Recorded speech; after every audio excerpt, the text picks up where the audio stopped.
నా పేరు పైర్ల ఆశయ్య, సిపిఎం రాష్ట్ర కమిటీ సభ్యుని.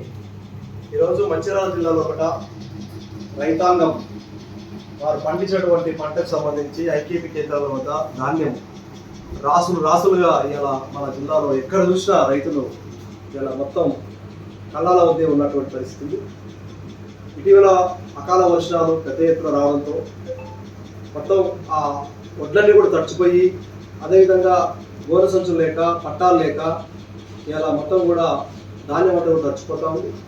కాబట్టి వెంటనే రైతాంగాన్ని ఆదుకోవాలని చెప్పి సిపిఎం పార్టీగా మేము డిమాండ్ చేస్తున్నాం. గతంలో ప్రభుత్వం ఎన్నికల సందర్భంగా కాంగ్రెస్ ప్రభుత్వం తమ ఒక హామీ కూడా ఇచ్చారు. పండించినటువంటి ఏదైతే ధరతో పాటు అదనంగా బోనస్ 10 కింటాకు 500 ఇస్తామని చెప్పారు. కానీ ఇప్పుడు తడిసిన ధాన్యం అని లేదంటే ఎండిపోయిన ధాన్యం అనే పేరుతో ఇలా ధాన్యాన్ని కూడా ఒకే రకంగా చేయకుండా ఇలా బోనస్ ఇచ్చే విషయంలో తీవ్రమైన నిర్లక్ష్యాన్ని ఇలా కొనసాగుతుంది. దీంతో రైతులు ఇబ్బంది పడతా ఉన్నారు. కాబట్టి 10 కింటాకు 500 బోనస్ ఏదైతే ప్రభుత్వం ఇస్తున్నదో అందరికి ఇవ్వాలి.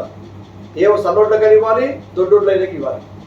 అదేవిధంగా అకాల వర్షాలతో తడిచిపోతే బాధ్యత ప్రభుత్వం వహించాలి తప్ప అది రైతుల మీద పెట్టడం అనేది కరెక్ట్ కాదు. కాబట్టి ఇప్పుడు రైతులు చాలా తీవ్రమైన ఆందోళనలో మేము ఉన్నారు. మేము చెన్నూరు ప్రాంతం కానీ, బెల్లపల్లి ప్రాంతం కానీ మొత్తం కూడా మేము పరిశీలించి చూసాం. ఎక్కడికి వెళ్ళినా కూడా రైతులు చాలా ఇబ్బంది పడుతూ ఆ కళ్ళాల వద్దే ఉంటూ అక్కడే పట్టుకొని అక్కడే ఉన్నటువంటి పరిస్థితి.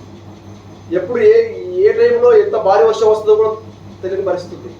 కాబట్టి సరైనటువంటి విధంగా గోనె సంచులు కానీ, పట్టాలు కానీ అవి లేకపోవడం, అవి అందకపోవడం, ఆ ధాన్యం వెంటనే మిల్లర్స్ లేదా ప్రభుత్వమే కొనుగోలు చేసి తీసుకుపోవాల్సిన పరిస్థితి ఉంది.